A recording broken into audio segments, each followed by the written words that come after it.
This is Tell Me Exactly. I'm your host, Meridith Jensen. And today we are telling you exactly about our Ask Me Anything webinars. And we have a few questions from our most recent Ask Me Anything webinar that we ran out of time to get to. And so we're telling you exactly the answers to some of those unanswered questions from that webinar. So joining me today to cover some fire-specific questions are Gary Galasso and Ken Crumpler. Gary, thanks for coming back again. Hopefully our listeners probably already know who you are, but you are one of our protocol experts in the client operations department. And what's your focus? Yeah, focus on medical fire, Meredith. Thanks for inviting me. I appreciate it. I enjoy these times. Thanks for coming back. And tagging in today to kind of substitute last minute, thanks for joining us, Ken. Ken Crumpler, tell us what your title is with the company. Yes, I'm a senior fire instructor. Been full-time with Priority Dispatch for 3 years now, and my primary focus is student education, going out and providing the education to all of the soon telecommunicators. Fire instructor, right? Mm-hmm. Yeah, excellent. Thanks for joining us. I know you were a last-minute ad.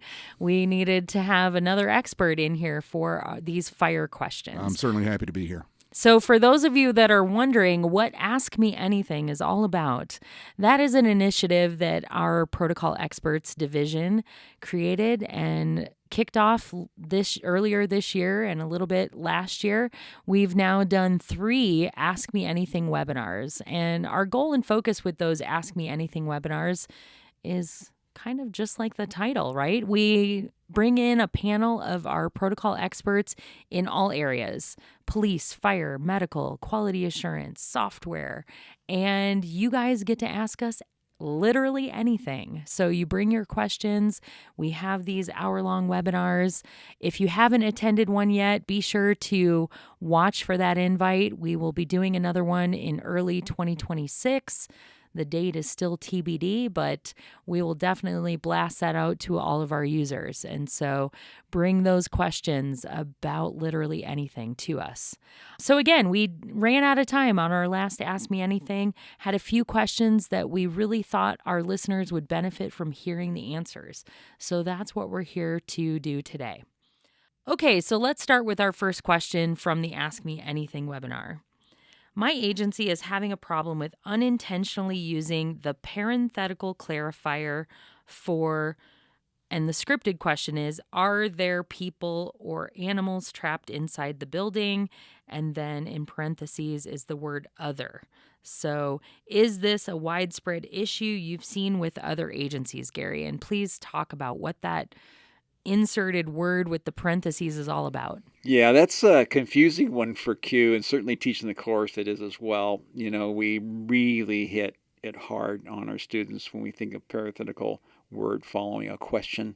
Mm-hmm. Definitely a clarifier. You don't want to use it the first time you ask a question. But we have to say these parenthetical phrases are one of those situations where you use it as needed. Mm-hmm. It's optional text, we call it. And you'll find it in parenthetical words and phrases, even statements made throughout the protocol in different places. So it's optional for you to use it.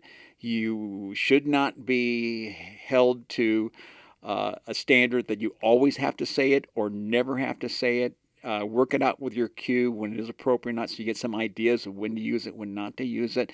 But certainly it's meant to be optional for you to use on those situations. Both of us do Q, so tell me about that. Yeah, as a Q instructor, I would say that when you see those types of phrases inserted in the middle like that, those are situationally specific, right? And so we do have the standard for parenthetical clarifiers, which is Universal Standard 2, that says that you want to read the scripted question first, then use the parenthetical clarifier if the caller doesn't understand or doesn't answer. You don't want to say both things at once because it can be confusing for the caller. But this is one of those more situationally appropriate optional texts. So this one is technically not a parenthetical clarifier in its natural sense. Correct. And don't forget, too, your slashes give you option as well between terms to use either or both terms as well. So a lot of freedom for the telecommunicator for that, which we appreciate in Q, and certainly your agency appreciate and your dispatcher appreciate having that freedom. Yeah, so depending on what's already been volunteered by the caller up to this point, it might not be appropriate to say, are there other people or animals trapped inside the building? But depending on what they've said, we might need it. So we've just kind of offered it there to fit the situation. Yeah. All right, so the next question that we have that needs an answer from either our protocol expert or our fire instructor is, on a lift assist, what protocol would be best to use? The patient didn't fall. Which protocol do we want to go to for that, Gary? This is a great one. We get this one all the time. I love it. All right, so let me address this because that's covered basically in two of our disciplines, right? We have it in medical and we have it in fire. Yeah, for medical, if you're certain on case entry there wasn't a fall involved, then truly protocol 26, sick person, new onset of mobility, or one of the other alpha or omega declarations can bring you to appropriate dispatch on that, where you're sure there's not a medical need there, and you find out that the patient just needs help at that point. But again, the interrogation for key questions is so important, whether 17 or 26 to go to make sure there's no other problems. Now, from the fire end of it, it's pretty simple. Fire lift assist is a specific descriptor on Protocol 53. So if you have no injuries or what have you, then Protocol 53 is you want to go to in order to send appropriate dispatch to that event. And if your agency is chosen to actually have the weight KQ in there, key question in there, then you can actually discern and actually maybe send more resources to that event based on a weight declaration on that. Mm-hmm. And I think the hinge point for this one, right, is going to be at, okay, tell me exactly what happened. And for agencies that are multidiscipline users, they use both medical and fire, they have the option they could process this as a medical call, they could process this as a fire call. So the agency really needs to come up with a policy on the front end and an expectation for the dispatchers of, tell me exactly what happened. That might be where you need to find out, are there any injuries before you even choose which discipline and open ProQA, right? That's such a great point. Yeah. And when you talk about, there's a template policy that our implementation team uses called multidiscipline, and you can list those specific things within that policy and train your dispatchers accordingly so you have consistency of what you're doing. You want your dispatchers to go, we used to call it protocol surfing, but discipline surfing as well, to figure out where they want to go. They should have a clear understanding of where to go for these particular chief complaints. Right, because we're not going to tell you that you have to go to medical or that you have to go to fire. That should be based on your specific agency, the resources that you have available, your medical director and fire chief and authorization team deciding what's going to be best fit for our agency. And it's really, I think, critically important because so many of these calls come in all the time. I mean, there is a huge call volume for this type of call, lift assist, right? And your callers, after they've done it a few times, right, they've called into 911 or the comm center and have learned that that's kind of the phrase that we use for this type of response, lift assist, they might start throwing that out at us, right? And so it's important to make sure that we're getting a true picture of what's happened on scene, right? Do we have someone that actually has fallen and could potentially have injuries or a mechanism of injury? Or do we have someone that truly has no injuries, just needs, assistance transporting from one to the other, right? From the wheelchair to the car, from the bed to the chair, vice versa, right? And so, yeah, I think that really comes into play when it comes to the considerations for this as well. So I want to just kind of interject an extra little question here. This one was not on our list from the Ask Me Anything webinars unanswered questions, but something that I thought about, you and I were kind of talking about offline, Gary. We get a lot of questions coming in about structure fire, and I know that there were some pretty significant changes in EFD fire version 8.1. Speak a little bit about what the impacts are for choosing structure fire and how to use that protocol now with the latest versions. Yeah, I sit on the Council of Standards for Fire for the Academy, and we have been inundated with questions from agencies saying, we think anything, any sign at all, there is a fire in a structure should be a reporting building structure fire, which is the definition for an echo dispatch on a structure fire. And what was added on 8.1 is spontaneously providing, whether there's flame, smoke, fire, or odor of smoke. Now, for, I would say, 50% of the agencies out there, they say, whoa, wait a minute. If I just have odor, or if I got burnt food, if I've got burnt popcorn, if I got something that's a very small minor thing, I don't want to send everything out on an echo. I'm going to go to Delta and do some more questioning. So we basically gave the agencies the option by agency policy to not include odor, or if you know it is a minor event like burnt toast, to not make an echo on that and dispatch into the Protocol 69, which would be a Delta response at that point. Otherwise, take it right as it is, then any odor at all, as far as smoke odor in a structure, would be a structure fire reporting building structure fire. So just kind of up to your agency to decide. Obviously, it's going to take policy and training to change it from removing that odor from that decision. The second point that was brought up to me was the fact, well, what constitutes a building when it comes to a structure fire? I refer you to your descriptors. We have been using these descriptors for years, and it seems to be not protested on the list that we have there. Now, the question is it a building or is it a structure? Maybe something that's not occupied by people. Then we have to look at Protocol 67 there for outside fire, and you'll see a lot of examples there now we put into that as well. So again, through training and discernment and through agencies looking over that list, you can discern whether, if I have a flame, smoke, fire, or odor coming from a building according to your building list or structures, then you go ahead and dispatch an echo on it. Otherwise, you want to dispatch on 67 and process the call through 67. So I want to make that clarity on those 2 points. Yeah, I like it. And that seems like a really impactful change that's going to be helpful for those agencies, right? That don't, to your point, they don't want to send the whole cavalry to burnt toast. Right. And so giving them the ability to kind of customize that for their needs is huge, I can imagine. For half the departments. Yeah. Other half the departments saying no, anything. Yeah. Any sign at all we want to go on. And you can see the value. When you look at fire service as a whole in the United States, 75% of fire service are volunteer agencies. And they say, no, get the call out, get it now. I know it's just odor, but we want to get dispatched on it right. We want all these echoes. So truly, the country is divided on this. We do want to serve all agencies, so we hope that this option for them will help them. Yeah. And so what kind of impact does that have for the actual call taker then? Like how do they use that pathway differently? Yeah, it's training, and so it's tough when you can't include that change on the software itself. Okay. So now it takes policy in writing, it takes training, and it takes revisiting it, if you will, especially if it's a seldom used skill for your agency to have reporting building structure fires. I would have to say something on a quarterly basis, do practice scenarios on it to get them used to that.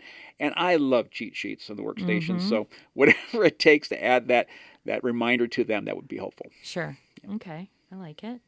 All right. So another question coming in from agencies that are multidiscipline users, right? So they might be using EMD and EFD, potentially maybe even EPD as well. So medical, fire, and police. This one is another one that's very, very popular. We get it all the time.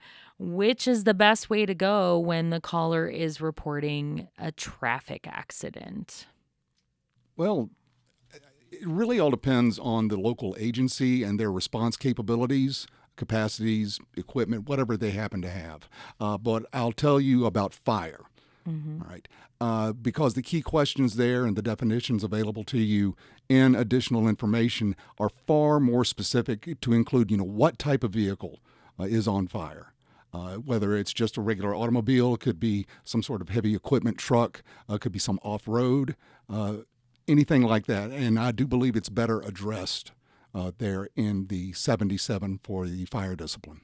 certainly if there's a vehicle on fire, we need to know what kind of vehicle is involved. But how does knowing what kind of vehicle is involved impact the use of the traffic incident? All right. As the proliferation of electric vehicles and alternative fuel vehicles continues to grow, it allows your responders to better prepare for whatever scene that they're going to be rolling up on. Mm-hmm. All right. And it may change the type of response that would be given to that, to include that if it's known and through your key questions, it's been told to you that, yes, it is marked hazmat. So that's going to also change your dispatch parameters as well. So again, the more information that you can get, which I think is really well addressed here in 77, could hone in that response. I mean, either way you look at it, you're still going to respond EMS, but this allows you to have a better fire response. Sure. So you would definitely respond with EMS if you know that there's injuries. So I think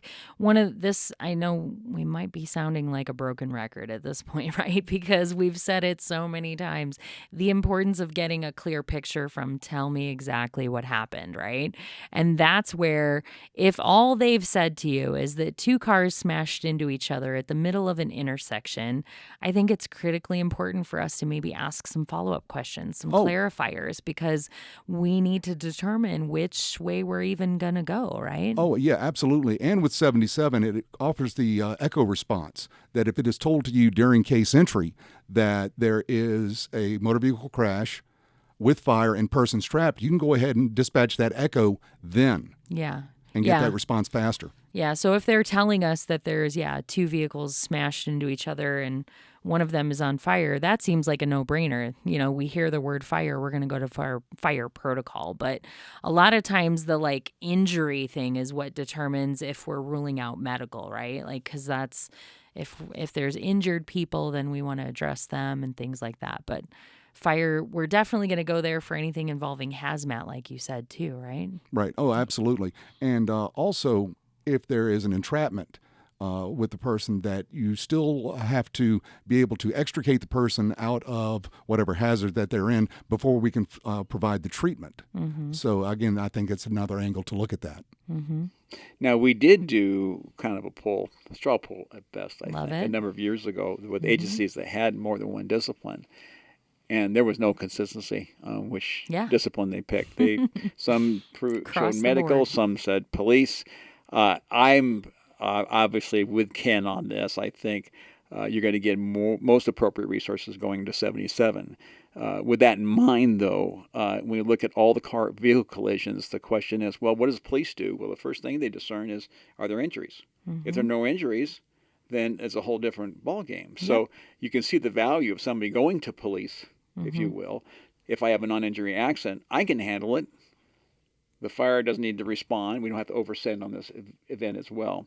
And certainly agencies have been using protocol for 29, and they're just used to it. Mm-hmm. This is what we do. This is what we're all about. We've got our response configurations based on those descriptors there. It meets our needs. We're going to stick with 29 even though we have fire. Totally understandable. And I can say with the people in this room right now, when we go out and do an implementation, we see the flexibility in what they choose and how they choose it. And that's totally fine for us. We just want to let you know.